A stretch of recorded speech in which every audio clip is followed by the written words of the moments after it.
understand that, but you know, can you kind of help me understand Yeah, when you make that's those a great decisions? question. The Mr. police Austin. chief Randall speaking to one of answer a the question. things that our organization is set up with, is structured, is that when our folks graduate from the academy, their first couple of years, we know that they need that operational experience to be out there. So their first couple of years, they have to stay in a patrol capacity. We have 5 precincts in Minneapolis, so they have to spend their time in patrol. Now, our good veteran officer here, he's a veteran officer, he's put in his time. So under our structure, we allow seniority. Seniority does have its privileges. And if he chooses to work the day shift, he's allowed to do that. Yeah. What happens is officers, those same young officers probably started out working nights. When they get 10, 15 years on, they go, you know, family, this, that. I'd like to structure my hours around a shift that is more conducive to me. So they bid for those day shifts. Well, that automatically is gonna mean that the newer officers are going to be working, at least in terms of hours, are probably gonna be working later hours. Now, in terms of you mentioned some of the dynamics that some communities and challenges have. That is not just I mean, that goes on in the daytime too. Yep. So, and so that's kind of spread throughout. One of the challenges I think that we have in any organization is that, so let me just, if I can level set with facts here. So, 99.9% of the folks in our city are law-abiding, peaceful folks. Yep. And that is true. And sometimes, unfortunately, media and otherwise will want to make certain parts of our communities worse than it truly is. So we do not have raging shootout gunfights every night in Minneapolis. But I think, to your point, when an incident happens and we question the years of service, we immediately go from, was it their level over years of experience that may have either contributed positively to the situation or negatively to the situation. And I think all of those situations vary. They really vary. The other point is, he's going to be leaving us, and I didn't know that. When are you going to be? As soon as maybe about 2.5 months. Okay, so we can't dictate and control. So you gonna work with me? when our officers are going to be retiring off the force. Let's talk about that. I talk about we need to hire more officers, and so we have this thing about personnel and how many do we hire, and there's going to be a collective. Right now we call it an aging department. Some might think that 40 is still young, which it is. However, in this organization, more than half of our department is over that age where they're getting close to retirement age. And so that means we're going to be hiring, and through our academy training, through FTO programs where we can team them up with more senior officers, that they'll get that level of experience they need. But I will tell you right now, you can't do this job simply from reading a book. You have to be out here, you have to engage. But I will say that relationships, and I know that Jeff mentioned this, for me, relationships is all about proximity. The more you get to feel comfortable and know the community you're serving, that helps in every aspect that you do. And so that's why our folks are really geared towards, and our organization is geared towards what we call procedural justice. If our officers make sure that we're out there treating folks, giving them respect, building trustworthy spaces, having neutral engagements, and giving folks voice, there is evidence to show that means that community is more likely to cooperate with you. They're more likely to see you as a legitimate organization, and they're more likely to collaborate and build up solutions for the problems that we're having in our community. But as far as your point again, yes, we have a aging police department. We're going to bring on newer folks, and so there's always going to be that sometimes that misbalance of how many newer officers you have out there as opposed to more veteran officers. So one of the things that I'm not seeing, and it could be really part of the community, but I'm not seeing this neighborhood of engagement where I see a police officer walking the beat, getting out of his SWAT car, engaging in the community or engaging in a youth activities where we see an officer walking the beat and really having that one-on-one relationship building that you're talking about. And I'm just not seeing that, and I'm sure we have pockets of the city that are a lot more violent than others. And I mean, I'm sure you guys know every statistic on each block. I'm working up here as a young officer in the 4th Precinct, and we patrolled downtown Minneapolis. Squad 411, 421, Loring Park area, the Warehouse District. Downtown, and downtown was not what it was today. Folks live downtown. It is a thriving residential business district. We have not caught up with our personnel complement to our population growth. We respond to about 500,000 911 calls a year. I will tell everyone here in this space that if all of our officers, because we know that there are folks within our community that experience trauma, we've known that. We've never addressed the fact that our officers experience trauma too.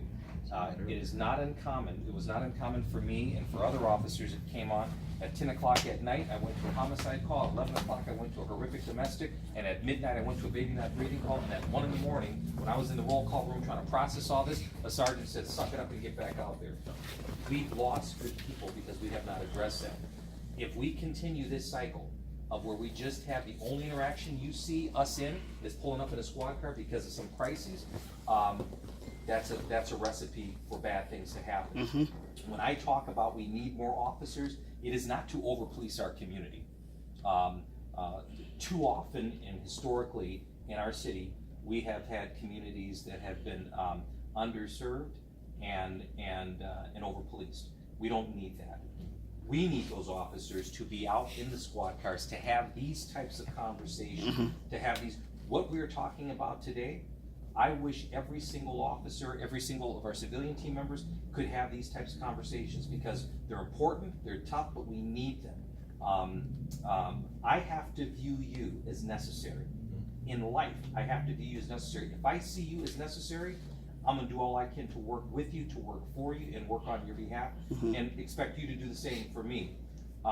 We need more officers and to get out here, to work in our communities, to build those relationships, to walk the beats. I used to walk a footbeat on GBR and Penn. It was probably the best experience I've ever gained in terms of what it is to truly be a public servant. Absolutely.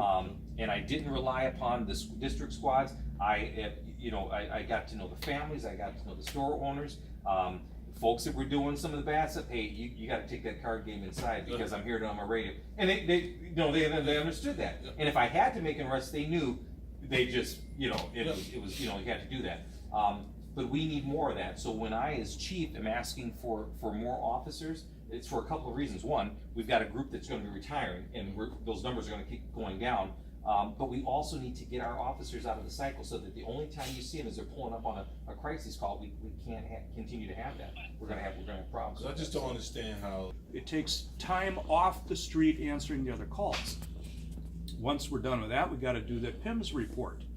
And we're seeing cops sitting there for hours at the station with steam coming out their ears, red in the face going, I can't figure this out. And they're spending hours trying to battle through this system that we did not create as police officers. We could have said, look, here's what we need. It has to be able to do this and that because this is how the job is on the street. Instead, it's somebody at a desk in a well-lit room in a 70-degree environment going, well, gee, I got no problems. I can stare right at the screen. I don't have to think about who's pulling up behind me. As far as being able to have personal insurance outside, along with the insurance that's covered by the department? No, and I'll tell you why, Mr. Austin. So, there's been some recent conversations that some of the community have had that officers should have their own insurance if they're involved in any sort of acts of misconduct and what have you. So one is, under the current structure of the city, they indemnify officers. If we are out doing our jobs, and in the course of doing our jobs, something bad happens, but it was done in good faith, the city, as they should cover the officers. However, if an officer in the course of their duties does something that was against policy, was unethical, you name it, the city can go through a legal process where they will not indemnify them, and there can be civil suits against the officer, what have you. I think that that is the route to go. 99.9% of the officers in this organization are out there doing a good job. They come to work every day to try to make a positive difference. And me as chief, if they make a good faith mistake, I need to support them. Here's why I'm against that. For those few individuals that would choose to do harm against you or another member of our community and say, oh, and by the way, I'm gonna run out to Geico and get some personal insurance that'll cover me, knowing I'm gonna do harm out there. I don't want those persons on this department. And I don't want them to be covered just because, oh, I'm covered, I'm back. No. If you violate the public trust, if you harm intentionally any member of our community, you don't deserve to wear this badge, and you should not be protected or covered through some different insurance agency. I think that is a very bad course for us to go in on. And people have to remember too, there are processes in place. If officers go through the system and they're found to have created misconduct, there's the criminal portion that they can face. There's also the internal portion too, the employment piece that I have control over as well. They can be sued civilly. There's all these other types of things. But if you were to tell me that officers could go out and get their own private insurance to specifically cover them for acts of misconduct, I think that's a bad precedent to set. And now let me ask you this question. Do the community have access to the records of those bad cops in our community that are for misconduct, or they may not have, meaning the grade of they may be on probation. Yeah. They still serve in our community. They still make bad decisions. Just like anything else, is there a level of transparency with a certain group in our community to know who those officers are, if they're still serving within our community? Do we have a right to come and say, listen, this officer has 4 or 5 different cases against them. They've been on the force for 10 years, and their record, Yep. why are they still serving in our community? So one, yes, every one of us, our complaint history is on file, online, and it's open to the public.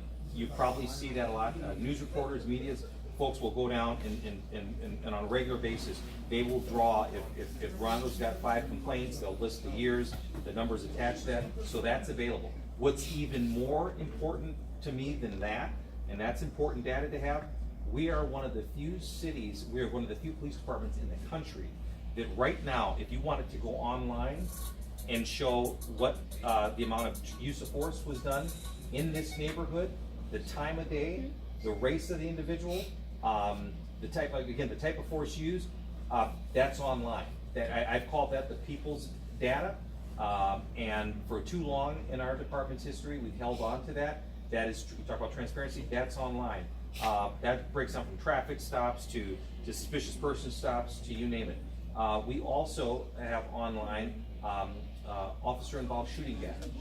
We are the only department in this state that online you can look at officer-involved shooting data. Also, we will be having very shortly body-worn camera compliance data online. How long after? I'm sorry. No. You said we can look at officer-involved shooting. How long after maybe the officer is charged or not charged? So there's the legal process that has to play out. I believe right now online, I think that there's it probably goes back to when we just started this system about 1.5 years ago. I think there's probably 3 or so cases of officer-involved shooting data currently online. But obviously, in order for us to put the accurate data in, we'd have to make sure that the case has kind of run its course. But we've never done that in the history of this department before. So that's out there as well. So that's about transparency. Okay, good. As well. Yeah. Now, my second point is this: we're in the midst of the summertime.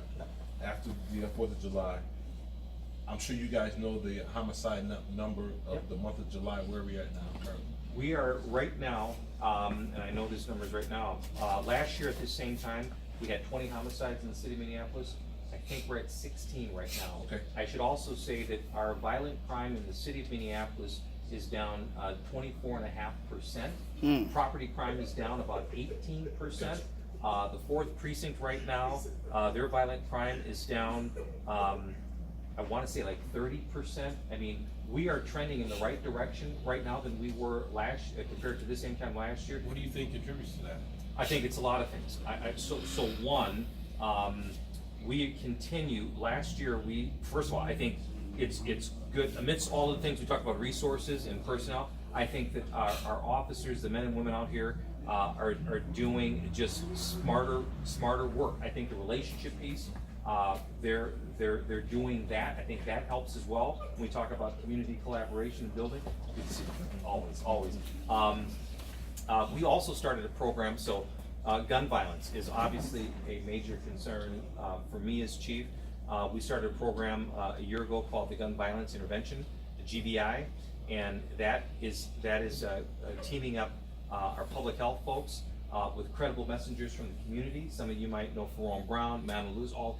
These are folks that can come in to talk to our young men and say, hey, listen, I know you might be tied up in a group situation right now, but if you choose to get out of that, if it's a GED you need, if it's housing, if it's employment, these are things that they're working on, and we've actually seen significant numbers and reduction of young men who are involved in groups. The shootings are groups, talking about like gangs, absolutely. Yep. Those numbers are significant. So how are you getting this information to them? Oh, so one of the things that the GVI does, we have what we call basically we bring these meetings together, and many of these folks are on probation. So we have these meetings where we bring them in and we inform them of the services that are available, whether it's housing services, whether it's employment services, mental health services. We make that available to them. We tell them very, very clearly, I do not want, as chief, I do not want to go to